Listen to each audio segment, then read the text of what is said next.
أعوذ بالله من الشيطان الرجيم. بسم الله الرحمن الرحيم.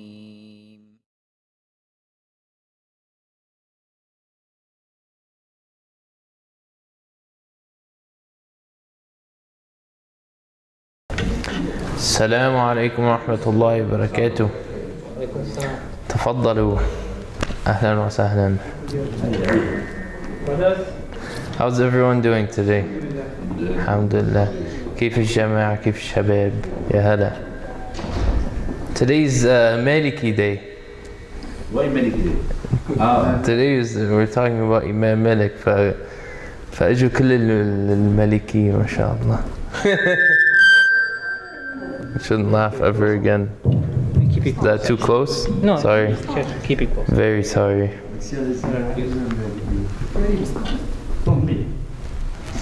طيب خير إن شاء الله. Just a reminder for everyone, whoever is hiding, we're gonna start inshallah. Yeah, that's what I'm saying. Yeah. Now,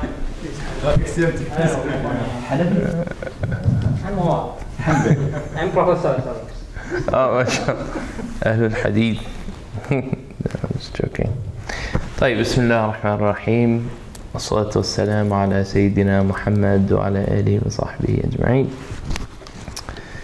We thank Allah subhanahu wa ta'ala and we praise Allah subhanahu wa ta'ala for all that He has given us and the ni'mah of Islam.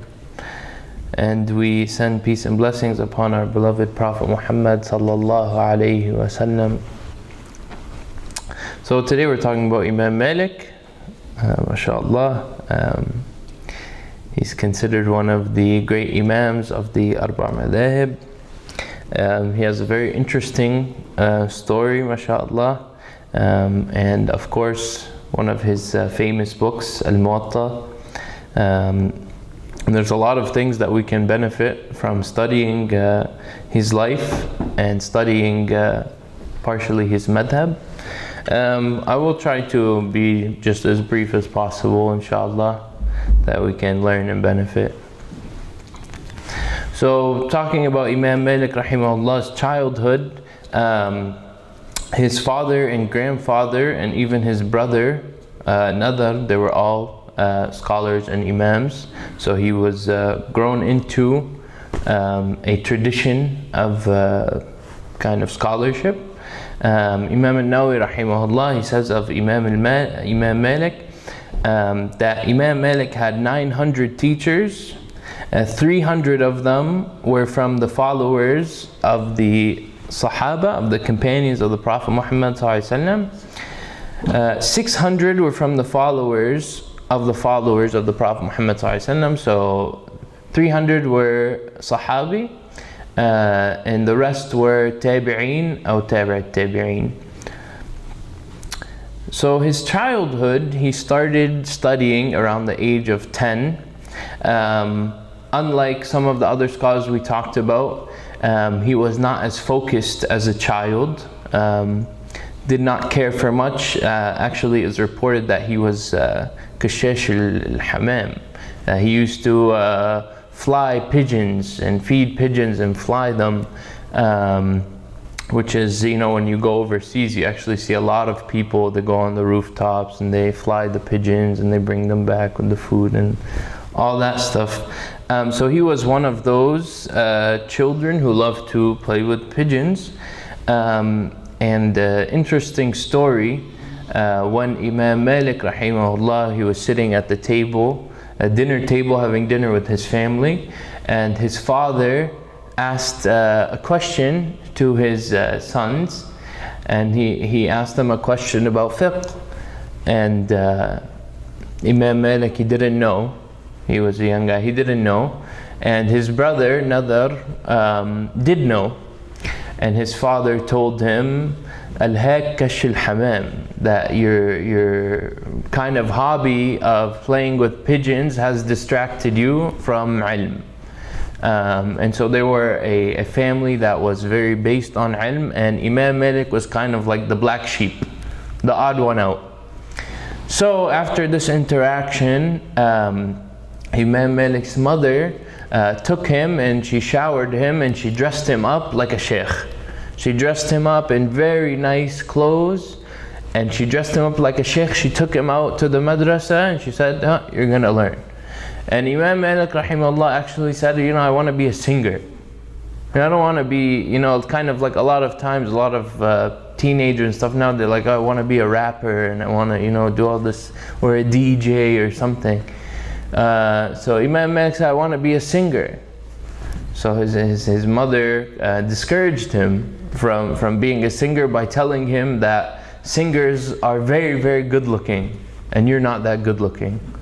So he said, I'm not good looking enough to be a singer. So he said, Yallah, let's go to the madrasa. And he actually was a very good looking person. And the word used to describe him was haiba, like he had an aura around him. And he was a very good looking person, tall. Well, when he grew up to be a very good looking person, tall, blonde hair, blue eyes, this type of thing. Very, very good looking person according to like societal standards. Of course, we kind of reject these things. So yes, a very good looking person. And anyways, so the point is that he went to madrasa and he began learning to get an understanding of his timeline. He had over 70 major scholars qualify him to give fatwa by the age of 21. So by the age of 21, he was qualified for ifta, for ijtihad, for all of these things. Even though his personal status was someone who said, I don't know a lot. If someone asked him something, he might say, I don't know, many times. And there's a lot of famous stories around how Imam Malik rahimahullah would refuse to answer many questions, and we can talk about that a little bit more. So then the next thing we can talk about is how Imam Malik rahimahullah, how did he form the Maliki madhab. And there are little things that are different about the Maliki madhab, and there are little things that we need to kind of talk about. The first thing that we need to talk about is Imam Malik's basis of his jurisprudence or his fiqh is the basis is on the people of Medina.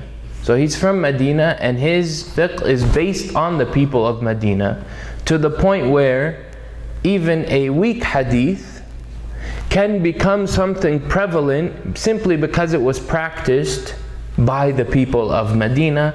And there are quite a few examples of this.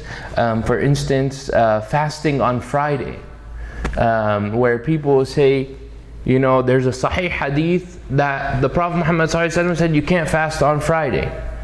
But Imam Malik, he said the people of Medina, they're tabi'een, thousands of tabi'een, right? They're all fasting on Friday. So they said, how can I come and say, Allah, this is sahih hadith, khalas, you can't fast? And all of these people who are already, a lot of them are ulama, a lot of them are scholars, a lot of them are tabi'een, and they're fasting. So here we start to get into a bit of understanding about the Maliki madhab. And there are a lot of different things that need to be talked about in terms of building a community, because it's true that people have different madhahib, but they still need to live as one community. So we need to start understanding each other. And one of the things is like, Malikis, sometimes Malikis, the ones who practice the hands by the side, when they pray with their hands on the side, some of them, get verbally, attacked by other Muslims, saying, what are you doing? What do you think you're doing with your hands on the side? This is bid'ah, this is this, this is that.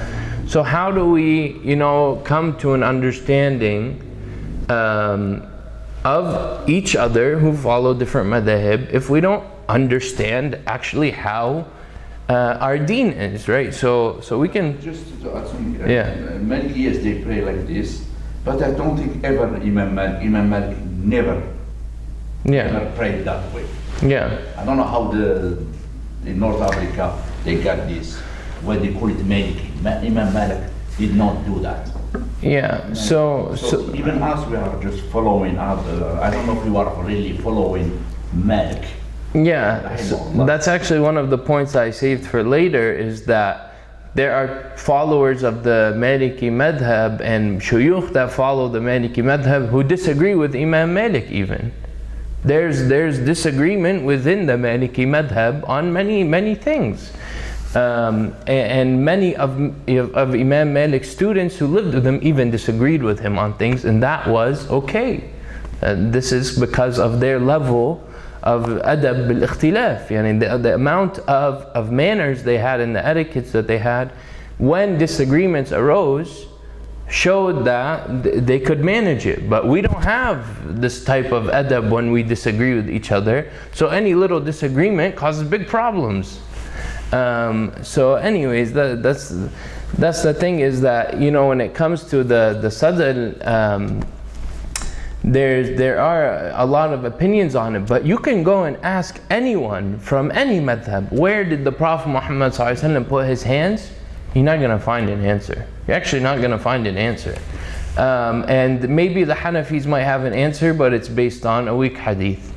Or maybe, you know, so all of these, you know, a lot of these little things, right? These are what we can call like the branch of the branches of our deen. Yani they're not like the main things, they're not the root of the tree, they're the branches of the branches. We're getting down to the little things, and that's where a lot of these disagreements are ultimately. But I think that, you know, we need to talk about them, and I can get into that later. I have some notes here that I want to share with you guys, inshallah.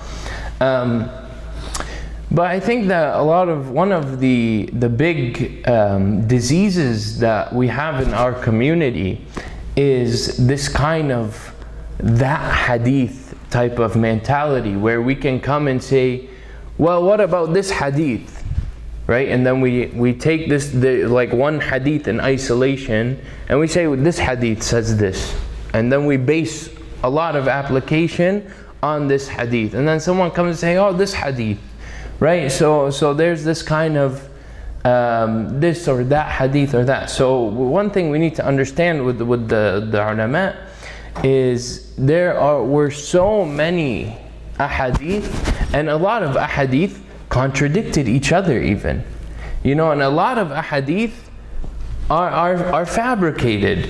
And so a lot of the thing is that the ulama are looking at how these ahadith are transmitted, and you know, even when we look at the Sahabi, you'll find there's a huge difference in Sahabi. For instance, they used to say that Ibn Abbas radiallahu anhu, if you want an easy fatwa, you go to Ibn Abbas rahimahullah. So he had Ibn Abbas, he was someone who was very accommodating, and he made the religion very easy. Walakin then you go to, they used to say about Ibn Umar, or the son of Umar ibn Khattab radiallahu anhu, they used to say Ibn Umar, he gives hard fatwas, right? They give, right, hard opinions. And so there was even, then you understand, well, there's difference between the companions. So then how do we begin to understand a lot of this? The other thing is that when we're looking at the difference of the scholars too, there's differences in their understanding and their interpretation of Arabic, of Arabic.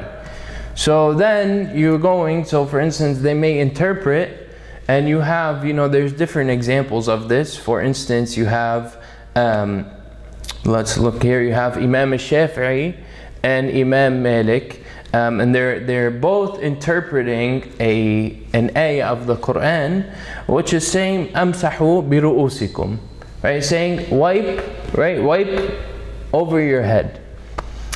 So then Shafi'i, he's saying the ba is ba tab'ith, and so Imam al-Shafi'i is saying the ba is saying, implying that you only have to wipe part of your head.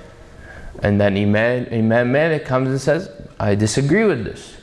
And I don't think that there's anything called this ba tab'id. So then he's saying, Imam Malik saying, no, you have to wipe your whole head. So this is just, look, they're differing on the interpretation of one letter of the Quran and what it's implying.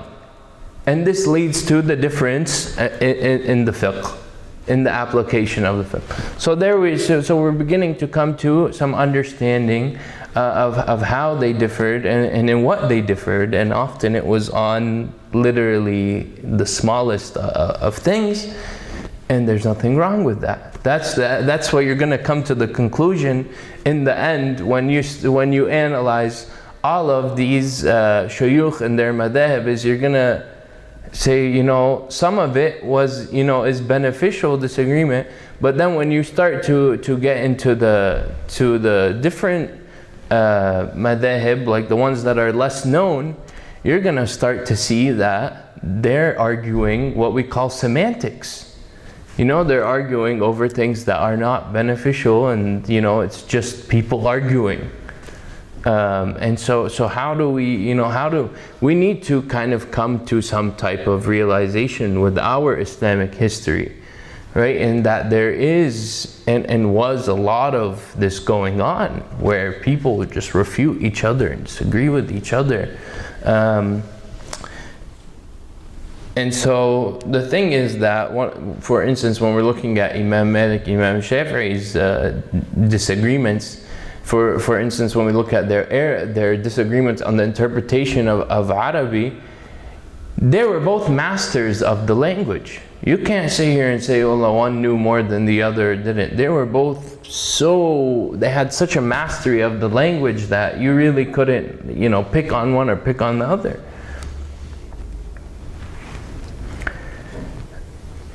And so the other thing that we have to understand is, because we did study Imam Abu Hanifa last week, very briefly of course, but we did it.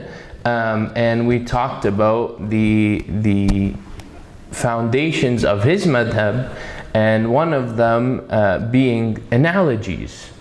And one of them being analogies, and the other being this kind of understanding of mantiq, this logic that's used, the logic and the analogies.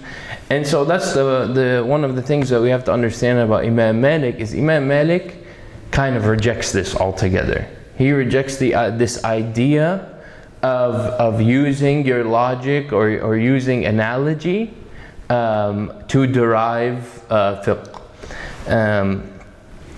And so the other thing that you have to understand about Malik is, one, based on Medina, two, heavily based on ahadith. So when we talk about al-Muwatta, it's just a composing of many ahadith, and a lot of them are considered to be, highly authentic. And which is why many people, a lot of scholars of the time would say, Al-Muwatta and Bukhari.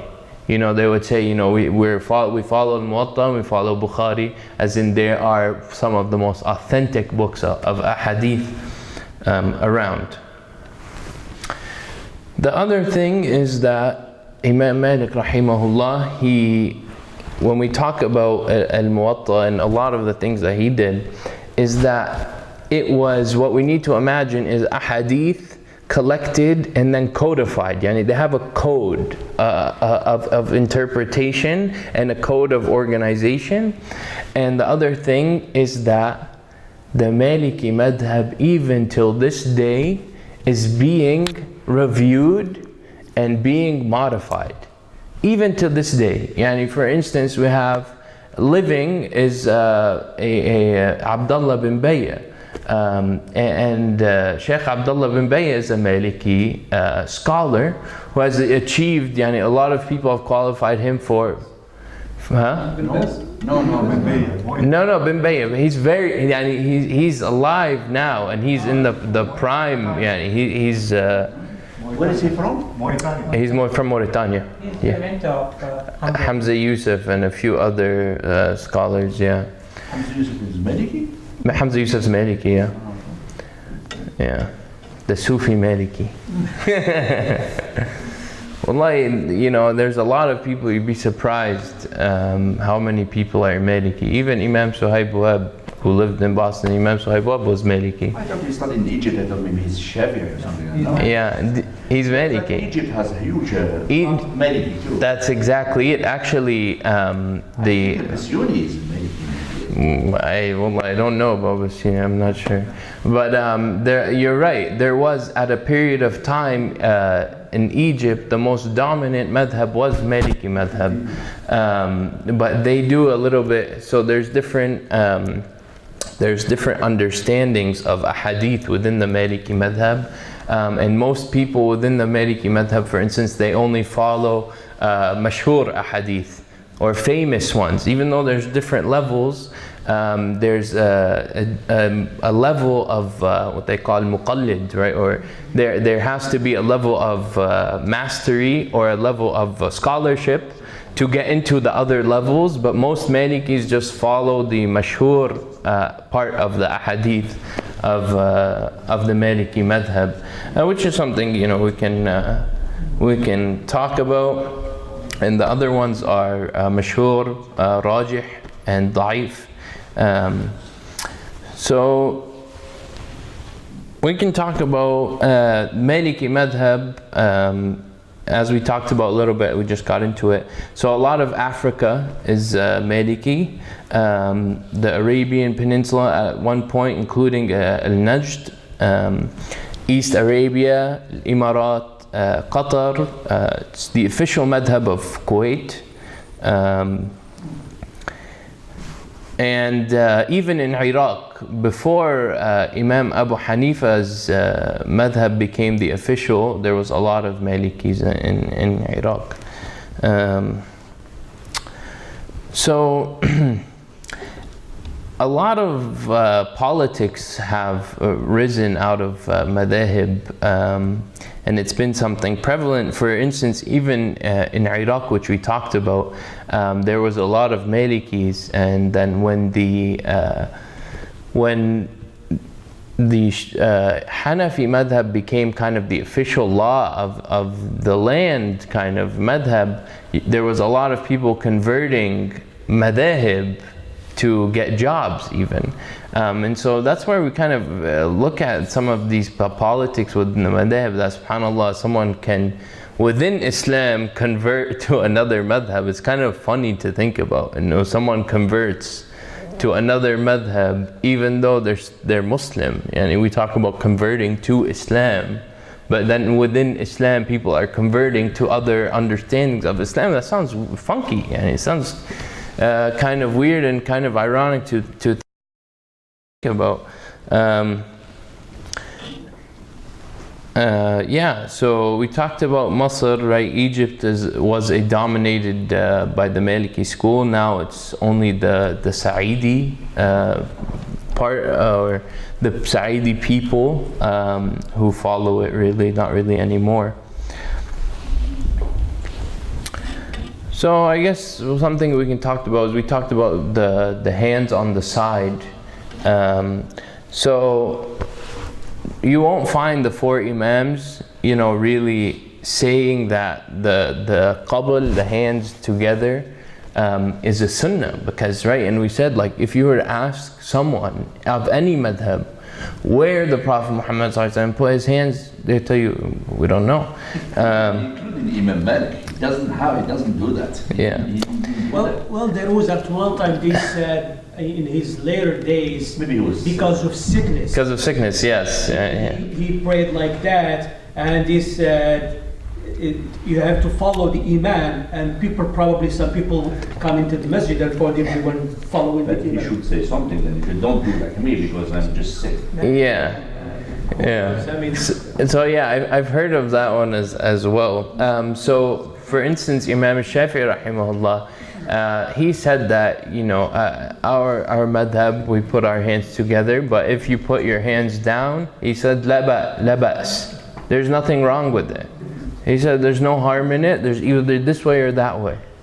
So that's important to understand, because there really are people, if they see someone praying with their hands down, they want to ask them questions. What are you doing? This is bid'ah, this is that, innovation.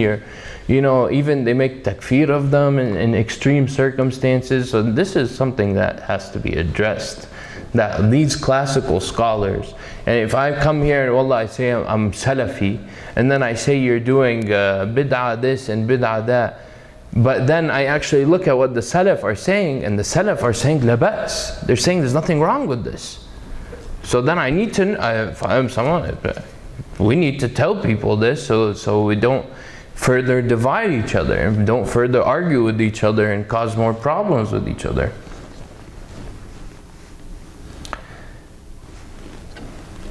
So the Khalifa at the time of Imam Malik rahimahullah was Abu Ja'far al-Mansur, which we actually talked about a little bit with Abu Hanifa as well. And it is said that he requested Imam Malik to produce a book that could be kind of put down as a law in the country. And Imam Malik, he rejected this. And he came back and to the Hijaz, and he came back and he asked Malik again, and this is was reported. This is what he said. He said, "Oh Abu Abdullah, take up the reign of the discipline of fiqh in your hands. Compile your understanding of every issue in different chapters for a systematic book, free of the extremism of Abdullah bin Umar, concessions and accommodations of Abdullah bin Abbas, and unique views of Abu Abdullah, of Abdullah bin Mas'ud. Your work should exemplify the following principle of the Prophet: the best issues are those which are balanced. It should be a compendium of the agreed upon views of the companions and the elder Imams of the religious and legal issues. And once you have compiled such a work, then we'll be able to unite the Muslims in following the single fiqh worked by you. We would then promulgate it in the entire Muslim state, and we would order that nobody acts contrary to it."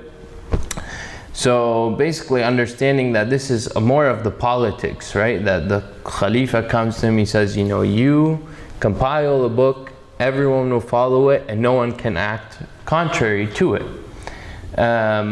And so, it's amazing how that sounds kind of nice. It sounds kind of nice, that's it, that everyone can follow one word and that's it, done. There's no more argument. The thing is that it sounds nice in theory, but in reality, this is wrong. And Imam Malik will tell you why this is wrong, is because Imam Malik is basing his whole understanding of his religion on the people of Medina. And he's saying, how am I going to go to another place where they may be practicing something else and impose on them my views when they are also following a valid view based on the Quran and the Sunnah? So they're right. See, that's the thing, is he has an understanding that he's not right. He's only right based in his context. And that wherever anyone is somewhere else and following also the Quran and Sunnah, they are right too. So he's saying, there's no need for me to codify a widespread understanding of Islam, because my knowledge is basically only for where I live. So he was a very wise man in his understanding, and that's how scholars should think. So, when we talk about this all the time, that, people say, even people take the saying of Imam Shafi'i rahimahullah, where he says, don't live anywhere where there's not a scholar to tell you about your religion and a doctor to tell you about your health. And they say, well, based on this, we need to take fatwa from Saudi and bring them here. And the fatwa from Saudi, a scholar who really understands this, he's not going to give fatwa to a foreign land based on the people of his own land. That's from ignorance. That's from misguidance, that you take it and say, Allah, the Islam is one, and that's it. The same application you have here is the same application you have here, because the highest of scholars knew that that was not the case. That every geographic land and location had its own context and its own application. And that's how they saw their religion. And there is an example to Umar ibn Khattab. Yeah. He abolished the hudud. Right. It was hunger and hardship at one point. Yeah. Because people, when they steal, they cut their hand. But if there is famine and people are very hungry, that's something that you cannot apply. Yeah. So did everyone hear that? And know about that? That the one of the innovations of Umar ibn Khattab was the seizing of the cutting off of the hands, and that was because during famine, everyone was stealing.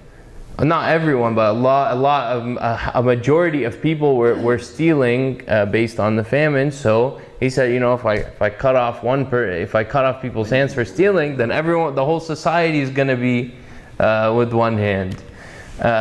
So that's the thing is, you know, and I remember a lecture a while back that I was listening to, and the Imam, mashallah, he said, you know, if you give the fatwa of Umar ibn Khattab, if you give them to someone right now and you don't tell them that it was Umar ibn Khattab who made these fatwa, they would tell you, you know, this is bid'ah and this and that and this is haram, and then after, if you tell them this is Umar ibn Khattab's fatwa, they will shut their mouth. Even Umar before the Khilafah was different than after the Khilafah. Right. Because it became another responsibility.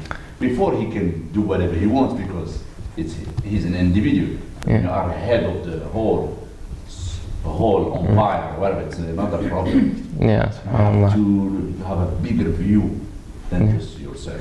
Yeah, subhanAllah. You know, but Umar ibn Khattab radiallahu anhu, subhanAllah, is an amazing example, because, you know, even the Prophet Muhammad sallallahu alaihi wasallam, right, he said in Sahih narration that if there was going to be a prophet after me, it would be Umar ibn Khattab.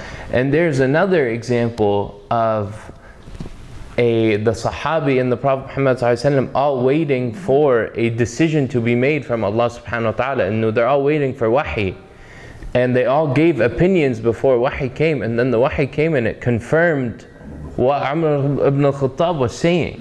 So we have here that Umar ibn Khattab, subhanAllah, he had a great understanding of Allah subhanahu wa ta'ala's deen and his way.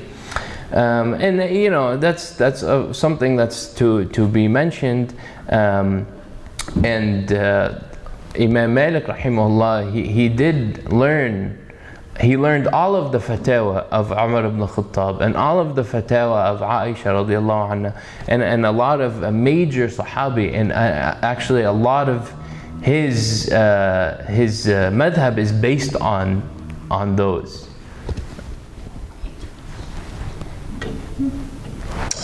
Yes. So I think one of the interesting things to talk about when it comes to Imam Malik rahimahullah is his meeting with Imam al-Shafi'i. A lot of people find this story very interesting, so I think it's something that we can mention very quickly. So Imam Malik rahimahullah, he met Imam al-Shafi'i rahimahullah, and this was kind of the state of what was happening.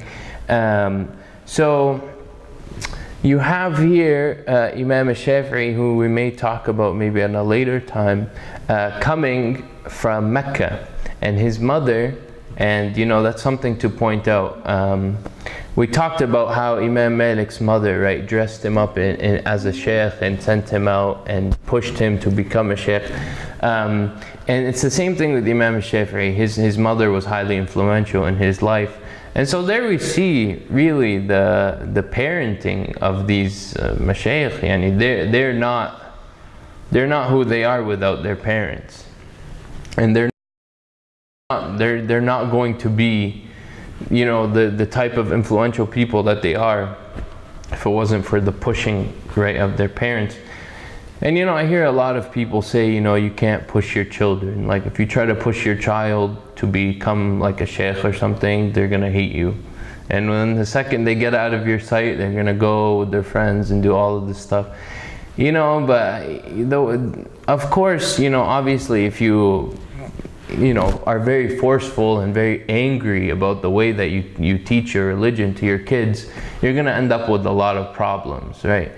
But if you are able to find a way to show it to them in a good manner, and in a manner that's very logical, because you would be surprised how logical kids are. Kids, you know, especially raised the way I was raised, I was always raised to ask why, right? And I always asked why. I always, you know, my dad told me something, I said, well, you know, why? And my dad would take the time to sit and explain to me why. And I still remember that to this day, actually, that he would do that. And I remember some of the patience that he had with me, even when I was a teenager.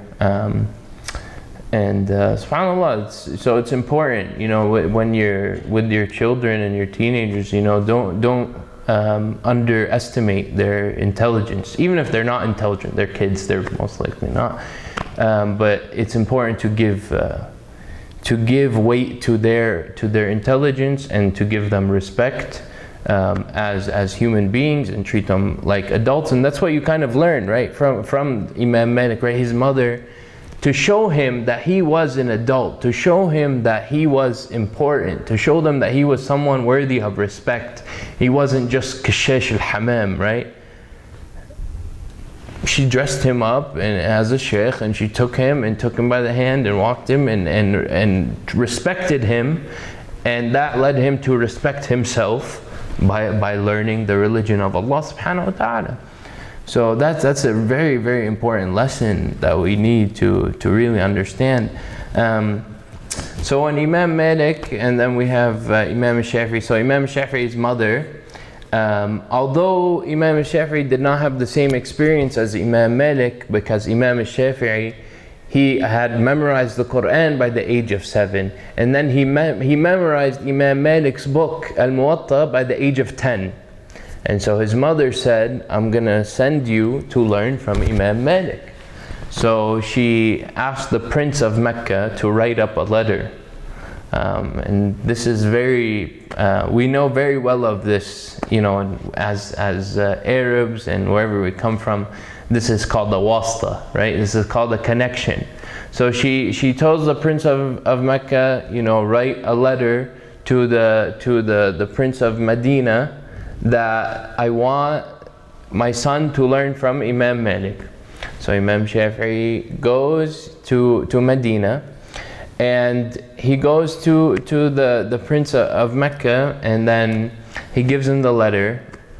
And it's funny because the Prince of Mecca says to him, you know, if you were to ask me to do anything other than this request, I would love to do it more.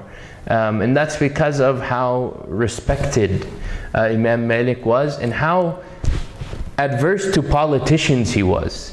He didn't like politicians, and that's something you find from all of the Imam, the great Imams, is they don't like politicians, and they don't like politics for good reason, right? And they would avoid them, and that's a great sign of a scholar, is that he doesn't get too close to politics. And that's one of the reasons why a lot of scholars overseas are getting in a lot of trouble right now, is because they've involved themselves in a lot of these political things. And there's a fine line to walk. Not gonna demonize every sheikh that goes out and talks about politics or anything like that. No, there is a role to play, but they just need to watch out. Anyways, so they did go, and Imam Malik rahimahullah, he reads the letter, and he says, La hawla wa la quwwata illa billah. Why does ilm need a connection. We need a wasta yani. Why does to learn the religion, why do you need a connection? And why do you have to bring this politician to ask me and write this letter and as to why I need to teach, this young boy, or to establish, this relationship with him. And Imam al-Shafi'i, rahimahullah, he said to him, to command some type of respect from him, he said to him, I'm from the Quraysh, min al-Qurash, I'm from the Quraysh, yani I'm a descendant of the Prophet Muhammad ﷺ, is what he's telling him. And I memorized the Quran at the age of 7, and I memorized your book, Al-Muwatta, at the age of 10, and I want to learn from you. It's really amazing how simple some of these messages are. Because Imam Malik's message was very simple to him. He said, "Ittaqillah wajtanib al-ma'asiya." That's it. That was the beginning of their relationship. If you do these two things, if you fear Allah and are conscious of Allah, and you stay away from sins, that's the key. So it's very simple. He said, Allah subhanahu wa ta'ala has put nur in your heart. All you have to do is fear Allah and stay away from sins, and you will be very, very successful. That was very simple. So subhanallah, and when we look at Imam Malik's students and his classes, his classes were very well known for being very simple in the sense of how they were to be taught and how they were learning.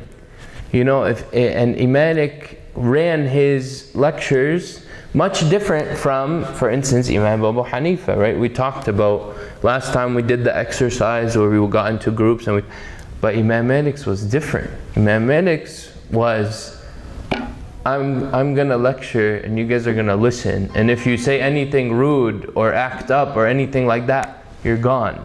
It was a very no-nonsense type of setting.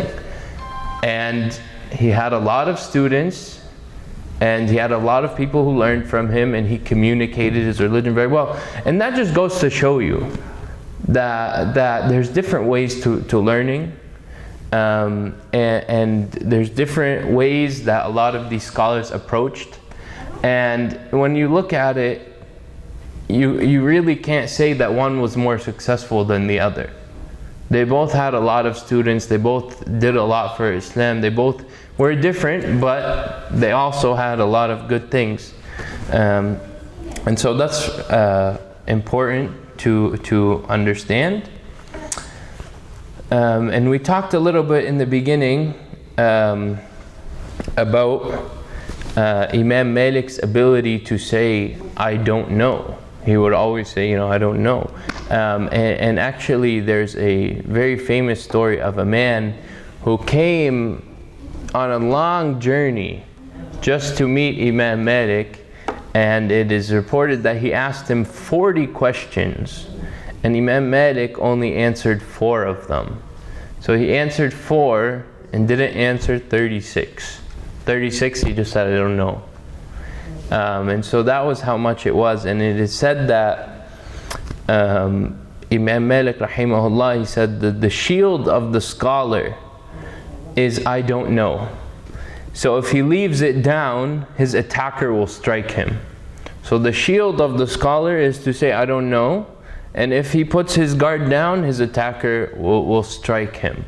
And so now we see a lot in our society. We're always rushing to know the answers to all questions. And even in my class, I teach class for new Muslims and converts. And sometimes, even though I know an answer, I will say I don't know, just to teach them how to say I don't know. And don't always, and I teach them, don't always look to another Muslim and say, what is this, what is this, what is that? Because a lot of them probably don't know, and then they're gonna tell you something or make up something just to show that they know. or maybe they know a little and that's it. So I always try to sometimes set an example just by saying, you know, I don't know. And for instance, you know, we were going over a while back, recently we were going over Surah An-Nisa, and we got into a couple things, and we were talking. For instance, one of them was about Isa ibn Maryam. You know, how did, you know, was he crucified? Was he not? Was he, you know, was he someone placed there instead of him, or was he raised up, or what happened, right? And the reality is that the scholars are pretty divided on how exactly it played out. But there is commonalities between them, and the point is here that, right, Isa was raised, and he wasn't harmed, he wasn't, you know, crucified, he wasn't, right, he didn't die for anyone's sins. And these are the main concepts, but the little details, there's difference of opinion about it. So that's why I said, you know, this is a good time for me to step in and say, I don't know, right? And that we need to walk away from things that might not benefit us, you know, in our day-to-day lives. You know, whether this happened to Isa alayhi salam or this happened, it's not going to affect how you live your day, you know, everyday life as a Muslim. So sometimes I do take that opportunity to use I don't know to show them that, you know, there are limits to the questions that we ask, and we have to learn how to ask good, beneficial questions. The other thing that is very cool about Imam Malik rahimahullah is that he had almost like two sets of knowledge. And he had ilm that he would teach to the masses, to everyone. Yani. And he had ilm that he would only talk about with very elite scholars. And some types of fiqh, some types of aqidah that he wouldn't talk about unless everyone in the circle was very knowledgeable. And so this kind of shows his wisdom and his understanding of, you know, what are the limits of, you know, people like us, like average Muslims. What we have limits, and there are certain things that maybe we can't handle, and so they're not talked about. So he used to have, you know, different sets of and different types of knowledge that he would talk about with everyone, and some things that he would only talk about among certain people. And you know, this was based on a few things. So for instance, one of them that's noted is something that Muslims do in Medina that wouldn't be accepted somewhere else. So if someone came to him, so say I came from Africa, or if I came from Andalusia, or I came from Morocco, and I'm coming to ask Imam Malik a question, he would say, I don't know, and he would say, go follow a scholar from Andalusia or Africa or Morocco.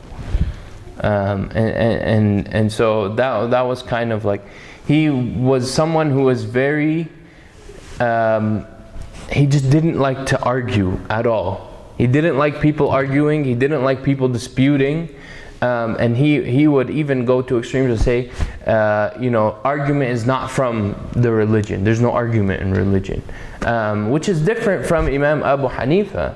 Because Imam Abu Hanifa was someone who was regarded as one of the most eloquent and you know, logical debaters. You know, he can convince anyone that, you know, he can convince someone that a piece of wood is a piece of gold, right? That Imam Abu Hanifa was very argumentative. What Imam Malik was the opposite. I don't want to argue, I don't want to dispute, I don't want to. Go follow someone else. Done day. So there we have, you know, we have the different attitudes of the scholars, and it's really important to see that how different they are. But they're still both great Muslims, yani. Of course, yani, as we're not supposed to make judgment of people even for good, so we can say they both seem to be very great Muslims. And there's, you know, Allah knows best, but, you know, we can't come here and say, well, one was better than the other in any way. So I think Alhamdulillah, I think we can just, we can do question and answer, and then we can wrap up and have dinner, inshallah. So anything that you guys want to talk about, discussion-wise or question and answer before we wrap up? Maybe we can talk about some of your experiences as Malikis, since we have a lot of Malikis, mashallah, with us today. Something I heard about Imam Malik that he used to wear elegant and expensive clothing too. Yes, precisely. He was very good looking and he dressed very, very nicely, mashallah. Yeah, that's He lived a long life, 81, 80s? Yeah, I read between 80 and 90. On that time, which is... Yeah, mashallah. Yeah, subhanallah, that's true. So Imam Shafi'i is his student then? Yes. Yeah. I don't know how long he learned from him, but he was his student for some time, yeah. And he was living at the same time like Imam Abu Hanifa, more or less? So there's about 10, 15 years between each one, yeah. But Imam Abu Hanifa, as we talked about, one of the reasons why they call him Imam al-A'zam was because he was the closest. And he was the closest to the Prophet Muhammad ﷺ, whereas these guys came after. And then Imam Ahmad ibn Hanbal came like 100 years after. So he's way, way, way down the line. So yeah, alhamdulillah Rabbil Alameen. It's, even if it's covered very briefly, it is important that it is covered. These Imams are covered, and the way that they disagreed with each other is talked about.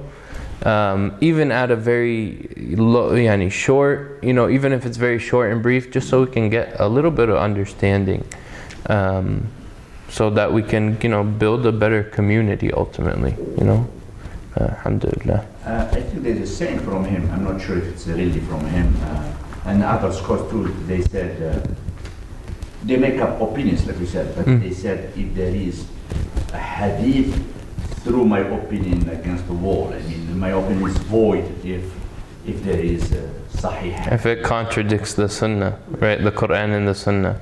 Yeah, I'm pretty sure almost every single one of the Imam al-Madahib al-Arba'a, every single one of them have a saying like that to some extent. To some extent, yes. Abu Hanifa said. Yeah, all of them actually. I've seen quotes from every single one of them saying almost the same thing. If I contradict the Quran and Sunnah, don't take it from me. All three except, so Imam Shafi'i, Imam Malik, and Imam Abu Hanifa, all of them said the exact same thing. If the Quran and the Sunnah contradicts me, follow the Quran and the Sunnah. Exactly the same. Imam Ibn Hanbal, he said something similar, not the exact thing, but he said something also very close. It's amazing that they said the exact thing. Yeah. So if you don't follow the Quran and the Sunnah, if he doesn't follow the Quran and Sunnah, don't listen to me. Is it important or critical to follow one madhab? What if, hypothetically, probably speaking myself, that just mix of a bunch of madhab, what does that mean? Which is fine. Yeah, we actually talked about this in the Abu Hanifa lecture. We talked about if someone's gonna follow one madhab, they're gonna run into some trouble. Like with the Jum'ah prayer, we talked about the Jum'ah prayer, right? If he's going to, for instance, say he works in a hospital, he has a limited break. If he's gonna hold one of the madhab's one of the madhab's opinion that you need 40 people to hold Jum'ah prayer, then he's going to run into trouble because he might only have 4 or 5 people to pray with. So then he needs to take an opinion of another madhab to pray Jum'ah prayer, or else he's in trouble. Then he has to go somewhere else or do something. So we talked about that the madhab, the school of thought, is the application of the Quran and Sunnah within the exact context of the location, of the people, of all of these things, the conditions that we talked about, and so that's why you don't really, for us as Muslims here, really our madhab is madhab that we call madhab al-taysir, which is like madhab to make things easy for people. because people live very hectic lives, and you know, the rush here, rush that. I'll give you a good example. Like Madam Maliki, traveling, you shorten your prayer for 3 days. Yeah. Above 3 days, you are no more traveling. Yeah, exactly. And I don't apply that. You go to Algeria, I don't apply that even with them. I shorten more than 3 days because there are a hadith more than 3 days in other madhab, which is not limited to 3 days. Yeah. It seems Imam Malik said that, but maybe that's the only hadith he got on that time, of 3 days. Could but be. he didn't make up those things. There were a hadith like that. So that's Yeah, I'm it still makes stuck. your life difficult if you just stick to that. Yeah, I'm still stuck of, I don't know, between why do you have to follow certain madhab versus just leave it. No, he didn't Yeah. tell you have to. I'm not saying he said. Yeah. So even one of the things that we talked about last time as well is that the Prophet Muhammad ﷺ said, if you have two things and they're equal, متعادلين, they're equal, then pick the easier one. So if we see the arba madahib, we see them as equal. So if between these madahib that are equal, there's one that is easier than the other, it's not wrong of you to take the easier one. But if you do this to the extent that it shows that it kind of like is corrupting your iman and your sincerity with Allah, that you're always just running after the easy, and to justify anything, you're just trying to justify anything and make it Islamic. The thing is that even if you stick within the arba madahib, you're not going to find too much. Yani. You're not going to find in the arba madahib, like for instance a madhab that says, you know, it's okay for you to like drink alcohol or like smoke marijuana or something. You know what I'm saying? There's a limit to how much. If you're just looking within the arba madahib, great madahib, you're not going to find, wallah, that much easier than the other one. You'll find a way to make your life maybe a little bit easier, you know, like we talked about in Jumu'ah prayer or traveling, but you're not going to really find something that's like staggering, because they all follow the Quran and the Sunnah, right? But I find it like interesting how culturally we focus a lot on madahib. Yeah. Country this follows this, country that. It seems like it's extremely culturally important.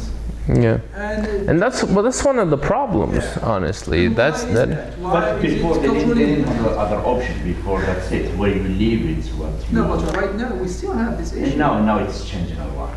No, there are in some mosques, No, maybe you pray 3 prayers for Maghrib. One is Shafi'i, one is Malik. That's true. That's true.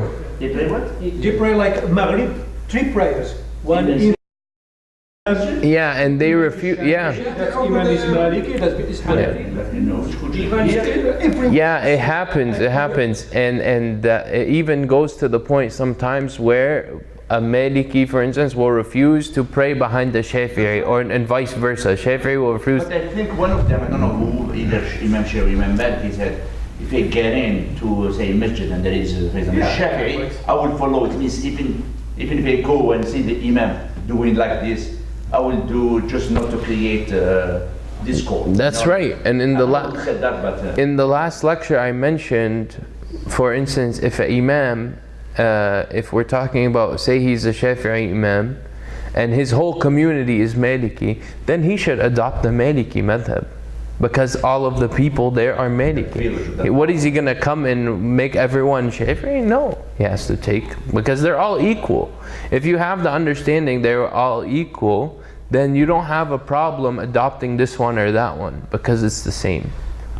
So that's really the understanding there.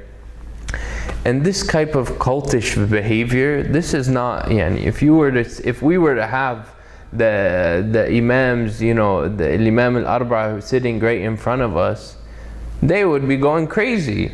They would be going crazy seeing all the stuff that's being done in their name, So we need to, as Muslims in a community, we need to kind of understand these concepts. And that was the reason why I chose to do this series talking about these scholars, because a lot of this stuff is crazy. A lot of people are very ridiculous in how they follow their madhab. And there is important things. The old people, usually the elderly, are they don't like to change much. Okay. Yeah. They used to they saw their parents like doing this. Yeah. usually madhab say that you have to give madhab. But you see the youth try to tell them, people like that, oh, don't do this, don't do that, and then they resist what you are trying to do. You create just trouble between the newest generation and the older generation. The thing is that for me, if I find someone following a madhab specifically, they're not doing anything wrong. Wallah, it's not my job to come say you have to change. They're following a madhab. The madhab is good. It's equal to any other madhab. Khalas, that's it. That's the end of the day. So it's not anyone's role, wallah, to say you're doing this wrong and this wrong and you have to change. That's not your job. But that's the key. The key is at the end of the day we need to find all the ways to not divide each other and pull apart each other. If someone's old and on their ways, leave them. If someone is doing something else, leave them. Of course, if they're within the boundaries of halal and haram, of course, but really there has to be that understanding, and that respect. Exactly. Honestly, I don't think the problem is like the four madhabs or this. The problem is people even like Malik did not follow Malik as they're supposed to do, and the same thing goes for Hanafiyans. I mean, like for instance, some people try to use logic in deen, and you can, as Imam Malik, you cannot use logic in deen. For instance, if you use the logic in deen, Masah al-Khuffayn, I would do like this. I wouldn't do like this because it's it that may contact impurities. And some people just, and they start blaming, the Hanafi nowadays because they are different. No, that's not. If you're not following anything right, that's the problem. But when you say that, you have to also be respectful of the Hanafis, because the Hanafis use this mantiq, they use al-qiyas, they use all of these things.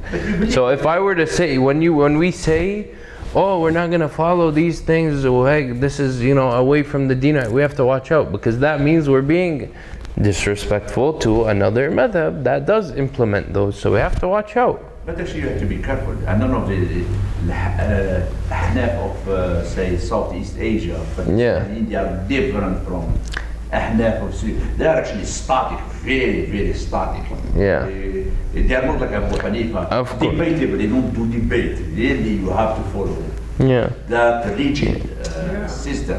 So even that, you see, it depends which religion you are. No, of course. Like cultural issues behind it. I do think it's a problem. I mean, the fact that we're talking about it in here, I think maybe we should talk about like all of them combined and not specifically about. I have. We started the conversation earlier about we pointed at Suhaib Webb is Maliki. I think that's just wrong. I mean, the fact that we're somehow related to Suhaib Webb, we listen to him, we hear what he has to say, and it's important to us to know that is he Maliki. No, you just mentioned that he is Maliki. Imam. Maybe some effects behind it. I mean, why do we need to know if Suhaib Webb is Maliki or Hanafi? No.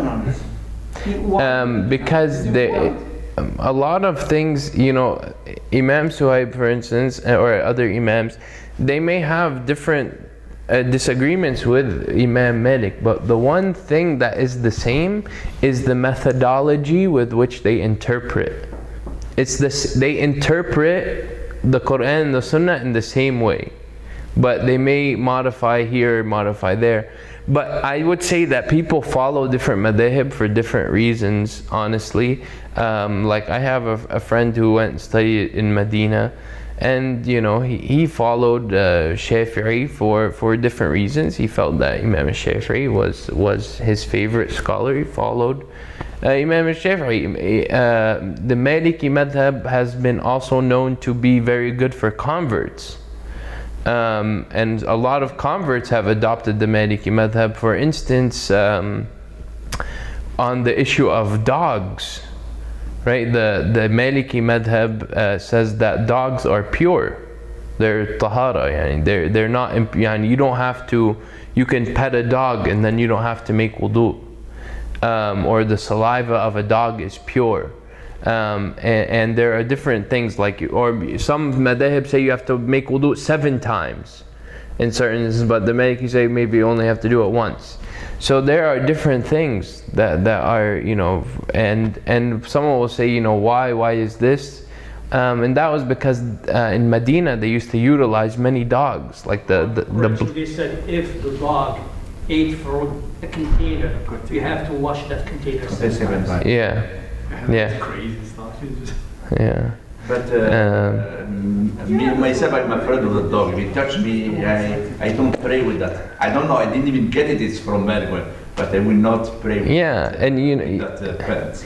Yeah, I think they said that in Medina they were one of the first societies to begin utilizing the dog for the blind, as to help them guide, and so they had a good relationship with dogs, and they saw like all the good aspects that they gave to society and why Allah created them and stuff. And then most Muslims are like, you know, they demonize dogs, you know, the dog is, you know, all this and that, and they don't want to even be around or all of these things, right? And you know, people quote, you know, the hadith where the Prophet Muhammad ﷺ, right, talks about the dog entering the house that the angels won't enter, which is true, right? But there is important things there, that when we start to have this kind of understanding of what a dog is, non-Muslims, right, they look at us like we're crazy.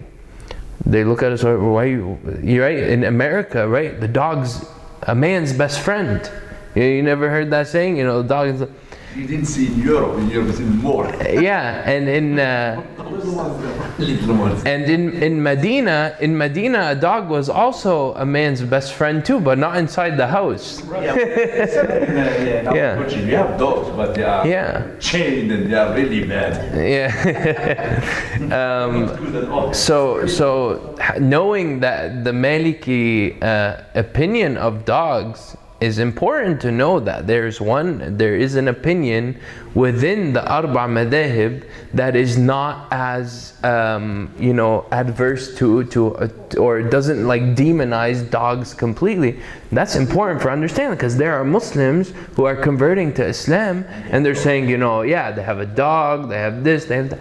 So some of this stuff is actually very important information. Good example. If a woman doesn't like Hanafi madhab, you have to pay zakat on your jewels. Oh. You don't. Yeah. You see? So maybe it's good to switch to Maliki. Yeah, but that's what Safwan was saying. You cannot choose. Yeah, exactly. But technically, it's based on intention. but he said at the beginning that his father, he studied both, correct, in Shafi'i and Hanafi, and Hanafi, and he thinks that we should not be really. No, I said between two equal, you can pick the easy one. Yeah. But I was just cautioning to not take that idea to an extreme, where you're always trying to do the easiest thing. That's where you run into some problems with your religion as a totality. But look at the Jewish things. Aisha did not say stop. It really happened. She's the wife of the Prophet ﷺ, but Umar al-Khattab mandated, for example, stop. And then even there is hadith of the Prophet ﷺ said that woman, she had something on gold. He said, did you pay zakat for that? You see? So actually both of them are right. Nobody is inventing the law from his head. You know, I was thinking about this, I was talking about this this morning, and I was saying that, you know, it's just a funny story, but my wife was saying that she wanted to buy, you know, these kind of very expensive pillows for the couches, you know, the nice decorative ones. You know, and I was saying, SubhanAllah, like I understand they're just pillows, but like if you're gonna spend that much money on a pillow, and you should at least think about it before you spend that much money on a pillow, and at least say, you know, Allah, I want to pay like a little bit of zakat or give charity or do something, and to at least balance how much money you're about to spend on decoration pillows. And she said, you're right. So, if on these luxury stuff, the Muslim should have an inner kind of luxury tax. That if we're gonna have nice things, which is okay to have nice things, it's okay, but we should be cautious of what we're doing.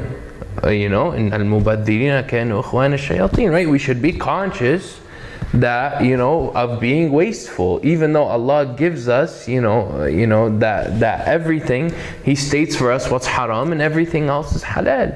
But there's limits. So, if you have multiple madahib, one's telling you, Allah, don't pay zakat, and the other one is, but either way, we should have some type of understanding that if we have a lot of luxury stuff, then we should pay some type of form of, charity to kind of balance our luxurious lives. Now, that being said, different people have different jewelry for different reasons. Wallah, some people have a couple pieces of jewelry and this is their life savings. They shouldn't have to pay zakat on their life savings. But if I have all this jewelry and I have so much of it and I have all of this money and I'm just showing off, you should pay something for that. Because it's a luxury, but it's different. Jewelry for different people means different things. So then we have to, that's the thing, is we want to arrive at an understanding of our religion that goes beyond all of these rules. And even though we need to stay within them, we need to stay within the boundaries, but kind of understand them at a different level when it comes to all of these disagreements. One, like we talked about, one says you pay zakat, the other doesn't. So whatever anyone does is both good.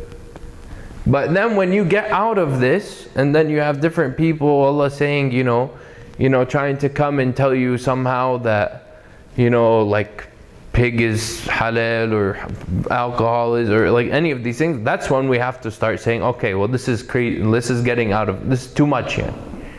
But within the boundaries, there's differences. We have to accept them. And we have to use, right? We have to use our mind, right? Allah subhanahu wa ta'ala gave us our intellect. Allah to say that we're just going to shut down our logic and just submit to whatever that's wrong too. Because then we become blind and we just follow things blindly. If we follow blindly, we're going to get lost. We're just like other people who say, وَجَدْنَا آبَاءَنَا, right? Just from the Quran, right? We just saw our fathers doing it, so we're going to do that. No, that's wrong too. Yeah, the way I see it's like you have, like you said, boundaries. Some people like to be really at the borders. Yeah. It's easy to fall to the wrong side, you know what I mean? Yeah. Or you like to be in the middle, far away from the boundaries, but you are still within the boundaries. But you try to be as safe as possible. Yeah. So people play really at the border, you can fall. Yeah. So it's up to you how you like to, Yeah, exactly. Did anyone else you guys want to say anything? Yeah. Actually, I had a question. So the conclusion is, is that we should not be rigid about different madhab. Or if we are, if we have opted some madhab, then we should follow all of its regulations or every thing. Yeah. So what's your opinion about it? Yeah, so like if you want to follow one madhab and you want to follow it completely, that's okay. But then you don't go to someone who's following another madhab or something and tell them they're wrong or whatever. Yes, and then the other. One should not criticize on the other on their madhab. So, but my question is, so we should not be in general. We should not be rigid about a specific madhab. Yeah, I would. I should not use the word rigid, or rather, should be strictly following some madhab.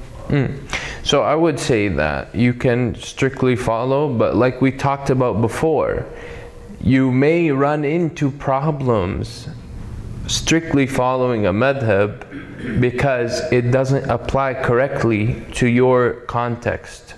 So like we talked about the Jum'ah prayer, right? We mentioned, right? So if you're going to follow the madhab that tells you need 40 people for Jum'ah prayer, and you're working, in a hospital, and you only have a half an hour break, and there's only 5 people to pray, then you can use a different madhab that allows you to pray with 2 or 3 or 4 people, 5 people, and so that way you get to pray Jama'ah prayer. So that's, you see how so it's okay to follow strictly, but then if you follow strictly, you may run into some problems. And so then you have to say, Allah, what am I going to do? So then that's an answer that I don't have, that someone has to answer by themselves. I don't want to follow very strictly. I want to follow on what I think are logical. For example, I come from the background of Yeah. my parents and Yeah, of course. So they follow. But my personal view is to be more logical and accommodating. Yeah. So, for example, in my I used to go to the mosque at the Fajr times, and according to Imam Hanifa, offering 2 rakats of Sunnah before main Salah, congregational Salah. Yeah. So I see the people are very strict about that. Even the congregational Fajr Salah is going on, they are more strict about offering the Yeah, he's making point. Fajr. Yeah. So Yeah. I used to do. What I do is join the congregational Salah and then offering the Sunnah afterwards. Yeah. And they are really strict. I actually had a debate with them. You cannot ask the Imam, can you tell them, if the Imam is in a prayer, you know, even you didn't pray Maghrib, and you enter, there's Isha, you have to enter to do the Isha, and then after that you have to do Maghrib Isha. But people try to do their Sunnah, and they do it fast, they do it in 1 minute because they have to go to Okay. So in that condition, what happens? Alright. I perform the Sunnah first. So I'm going to pray very quickly. Yeah. And then my intention really fast. would be just to join or catch up with the main Salah. Yeah. So, I understand your question. So actually, one thing is that the Salah, the Sunnah before Fajr, it is reported by Aisha radiallahu anha that the Prophet Muhammad sallallahu alaihi wasallam used to pray it so fast, she would think that he didn't even finish Surah Al-Fatiha. So yes, and this is authentic hadith. And so the Prophet Muhammad sallallahu alaihi wasallam would actually pray a Salat al-Subh very quickly. I mean, Sunnah or the main one? No, the one before Fajr, the one that they say is worth the world and everything in it.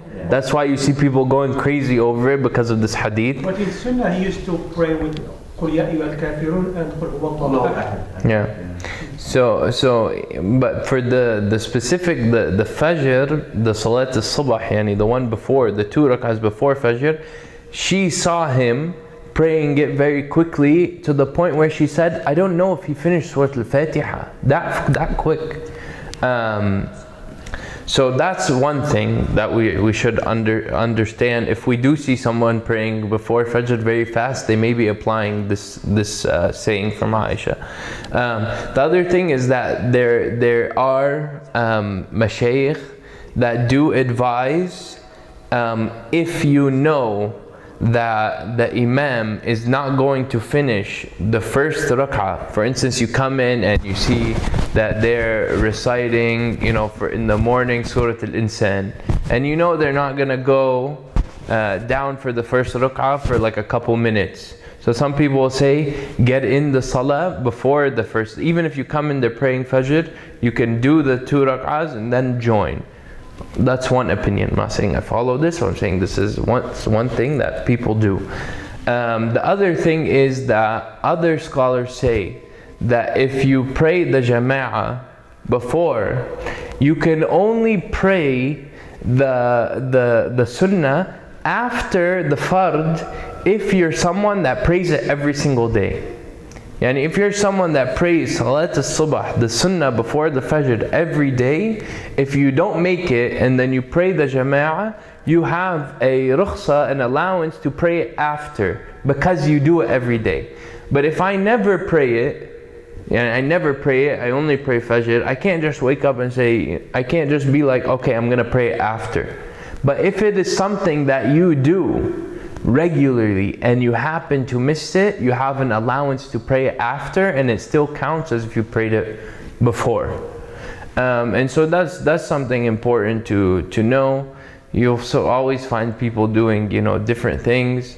And so for your madhab, you know, whatever your madhab is, your madhab can guide you as to what to do. But in that case, you know, there's all different type of fiqh, and different mashayikh can give different allowances for different things.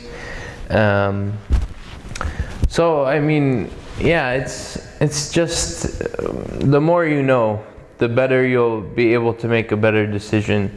And so there you go. So if you pray it every morning and you miss it one time, like you just get there and make the Jama'ah prayer, you can pray it after if you do it regularly.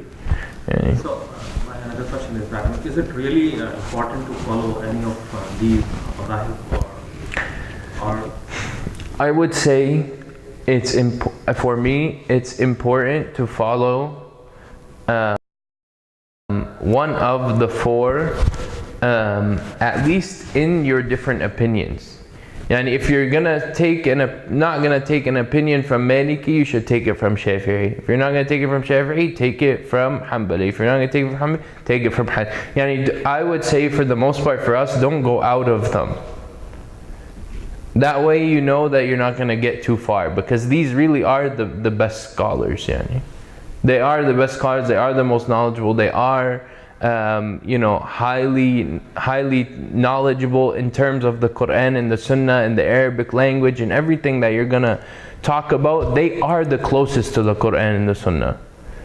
Now there are, of course, certain things that are out of their time, and so we need scholars to, you know, take their methodologies and apply them to what is coming now.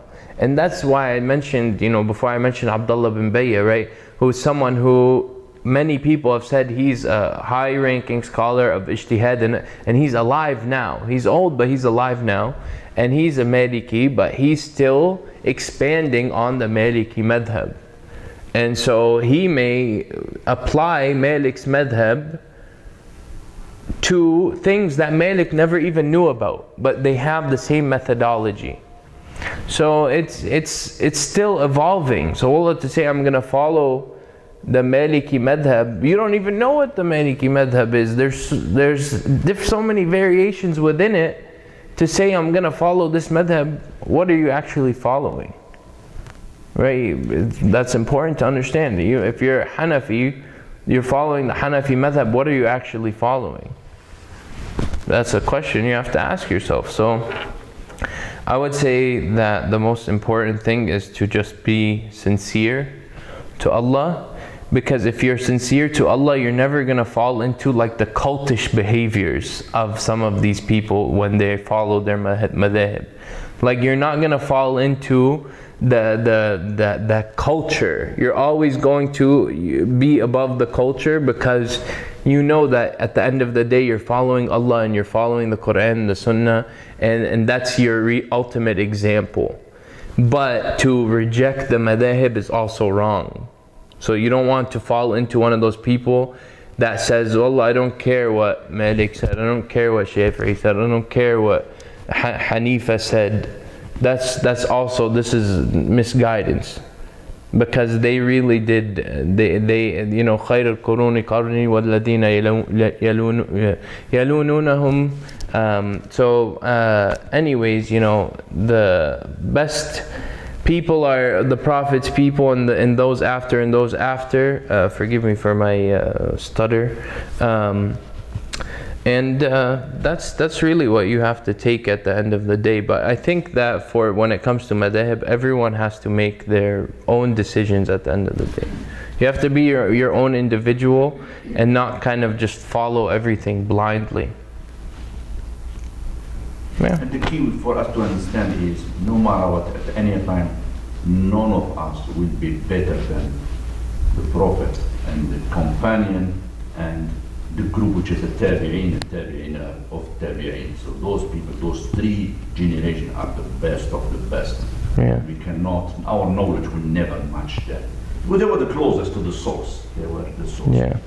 Yeah. And those Imam al-Arba'a, they were all from that, either tabi'in or tabi'in. So yeah. they were it is second generation or third generation. And it's not because today we are maybe smart, we have computers, we cannot be, we will not have better knowledge than that. Yeah, subhanAllah. Okay, any other questions or comments? Dinner time. Dinner time, خلاص? Okay.